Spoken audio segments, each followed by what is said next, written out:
जय श्री हरि। तो आज की कहानी कुछ ऐसी है। भगवान श्री कृष्ण द्वारका में प्रवास कर रहे थे। अचानक से उनके मन में कुछ लीला रचने की आई और उन्होंने गरुड़ पक्षी को बुलाकर बोला कि देखो, मुझे ना बहुत अच्छी सी खुशबू वाले कमल के फूल चाहिए। तो तुम ऐसा करो, हिमालय पे जाओ और वहां से मेरे लिए अच्छे से कमल के फूल तोड़ के लाओ। बस प्रभु की आज्ञा थी तो गरुड़ महाराज चल पड़े। गरुड़ महाराज को अपनी गति का, अपनी स्पीड का बड़ा घमंड था। उन्हें लगता था कि तीनों लोकों में उनके समान तेज गति से कोई नहीं चल सकता। तो बस अपनी पंखों से हवा को चीरते हुए और जोर की आवाज करते हुए वो हिमालय पर्वत पे पहुंच गए। वहां पे पहुंच गए कुबेर के सरोवर पे और वहां से कमल के फूल तोड़ने चालू कर दिए।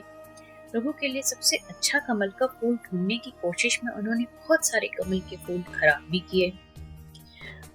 उसी समय वहां पे हनुमान जी बैठ के श्री राम का भजन भी कर रहे थे। हनुमान जी ने उनको बोला कि ये तुम किसकी परमिशन से सारे कमल के फूल खराब कर रहे हो?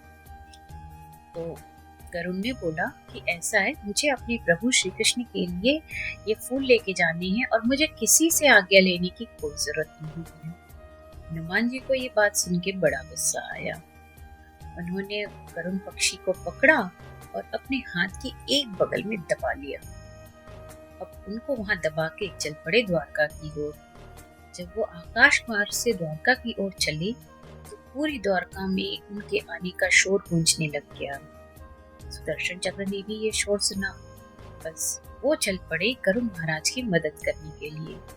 जैसे ही वो हनुमान जी के पास पहुंचे, हनुमान जी ने दूसरे हाथ से उन्हें लपका और अपनी एक और बगल में दबा लिया। दोनों को बगल में दबा के वो चल पड़े।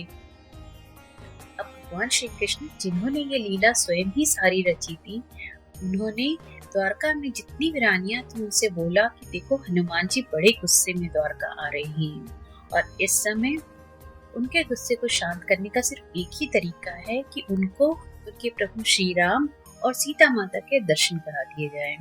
तो मैं तो भगवान श्री राम का रूप धरने जा रहा हूँ। तुम में से जो भी माता जानकी का रूप ले सके वो आके मेरे बगल में बैठ जाए। अच्छा, जितनी भी पटरानियां द्वारका में थी उन सब ने पूरी कोशिश कर ली कि माता सीता का रूप ले सके, लेकिन किसी से भी नहीं हो पाया। फिर हार के उन्होंने राधा जी का स्मरण किया और राधा जी जैसे ही वहां पे आई, उन्होंने माता सीता का रूप लिया और भगवान श्री कृष्ण के बगल में जाके बैठ गई। तब तक हनुमान जी भी द्वारका पहुंच गए। अब वहां पे जब उन्होंने अपने प्रभु श्री राम और माता सीता के दर्शन किए तब वो उनके पैरों में गिर पड़े। तो जब ऐसा हुआ, उनकी आंखों से आंसू गिरने लग गए। तो भगवान भी उनके प्रेम में बड़े व्याकुल से हो गए और उन्हें आशीर्वाद देने लग गए तरह तरह से।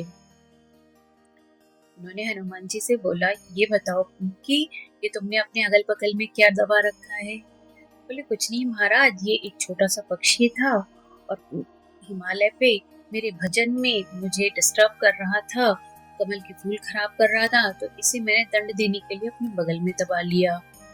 तो भगवान श्री कृष्ण जो उस समय राम जी का वेश लिए हुए थे बोले, और दूसरी बगल में क्या दबा रखा है? बोले, ये एक खिलौना था, इस पक्षी की मदद करने आया था तो मैंने इसे भी दबा लिया। बोले कि अरे, इनको तो मैंने भेजा था कमल के फूल लाने।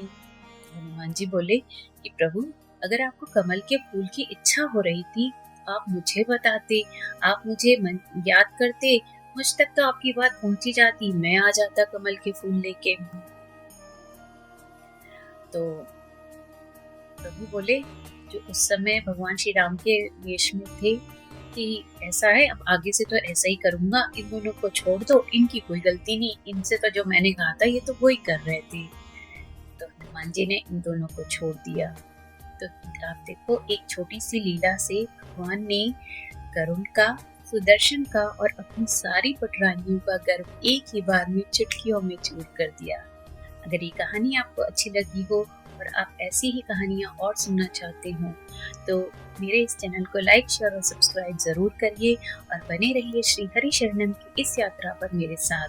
Till then, take care and stay happy.